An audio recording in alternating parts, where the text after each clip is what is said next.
آیا می‌خواهی ریش خود را زیاد نمایی یا می‌خواهی موی سر از ریختن ماند یا می‌خواهی داغ‌های سفید بدن را نیست نمایی و یا می‌خواهی خود را فربه یا خراب کنی، پس به شما صاف سودا را توصیه می‌دهیم. و یا شخصانه می‌خواهند حجامه کنند یا روغن تازه سیاه‌دانه را دسترس کنند و یا کپسوله الهدایه به صاف سودا مراجعت نمایید. داروها دست‌افکنی نیز کرده می‌شوند. رقم‌ها در روی اکران.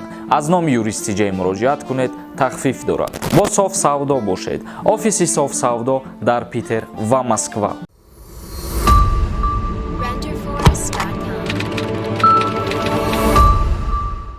ассалому алайкум ба ҳама тамошобинони барномаҳои канали юристи ҷей. навори имрӯзаи мо як чандин ахборотҳои нав пешниҳоди шумо мекунем. то охири навор тамошо кунед, то аз хабарҳои нав шуморам огоҳ бошед. аввалин ахбороти мо оиди созиши ҷумҳурии тоҷикистону ӯзбекистон барои мусофирбарӣ тариқи автобусҳо, яъне ки бисёре аз нафарҳо саволҳо пешниҳод мекарданд ки роҳҳои заминӣ кай кушода мешавад ки мусофирҳо бо тариқи автобусҳо, яъне ки бо ӯзбекистон сафар кунанд ё аз ӯзбекистон ба ҷумҳурии тоҷикистон. бародарони азиз, ин танҳо тааллуқ дорад байни ҷумҳурии тоҷикистон ва ӯзбекистон, чунки баъзе аз нафарҳо мумкин хато мефаҳманд аз ин суханҳои мо ки мо мисол савол метиҳанд ки оё ба Россиярам парвозош кушода роҳҳои заминӣ кушода шуд ё ки через Россия мешавад ки Тоҷикистон биёй ба мошин. баъди ҳамин навор ҳамин гуна саволҳо мешавад. Не, бародарони азиз, танҳо ҷумҳурии Тоҷикистон бо ӯзбекистон ҳамин гуна тасмим гирифтагӣ ҳастанд.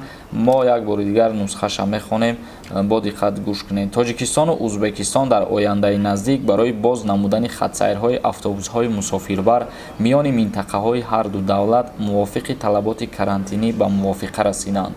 ин масъала дар ҷаласаи 8-уми комиссияи байниҳукуматии Ӯзбекистон ва ҷумҳурии Тоҷикистон оид ба ҳамкории тиҷоративу иқтисодӣ ки ахиран дар шаҳри Тошканд бо иштироки сарвазири ҷумҳурии Тоҷикистон Қоҳир Расулзода ва сарвазири ҷумҳурии Ӯзбекистон Абдулло Орипов баргузор гардид, баррасӣ шуд. вазорати нақлиёти ҷумҳурии Тоҷикистон таъкид доштааст ки пас аз ҷаласаи комиссияи байниҳукуматӣ оид ба ҳамкории тиҷоративу иқтисодӣ протокол ба имзо расид ки дар қатори дигар масоили мубрами ҳамкорӣ масъалаи муносибатҳои дуҷониба дар самти нақлиёту роҳ низ дар он дарҷ гардид. ҳамчунин ҷонибҳо доираи ҷаласаҳои комиссияи омехтаи нақлиёти автомобилии байналмилалӣ баррасӣ намуданд.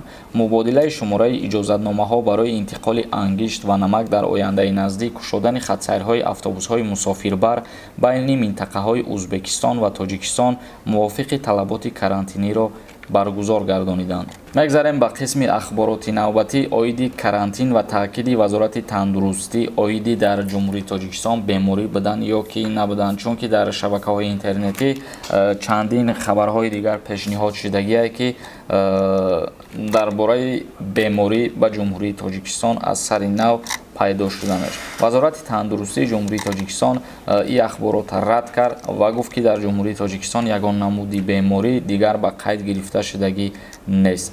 дар ҳоле ки шабонарӯзи охир гузаришҳо аз карантини шаҳрвандон дар шаҳрҳои Душанбе ва Хуҷанд гузориш дода мешавад. вазорати тандурустии ҷумҳурии Тоҷикистон мегӯяд ягон ҳолати гирифторӣ ба беморӣ сабт нашудааст. нафароне ки гирифтори дарди сутунмуҳра ҳастанд, ба шумо беҳтарин духтури тоҷикро дар Федератсияи Россия шаҳри Екатеринбург тавсия медиҳем. табобати дарди сутунмуҳра, грижаи сутунмуҳра ва дарди буғунҳо, артрити буғунҳо ва артрози буғунҳо.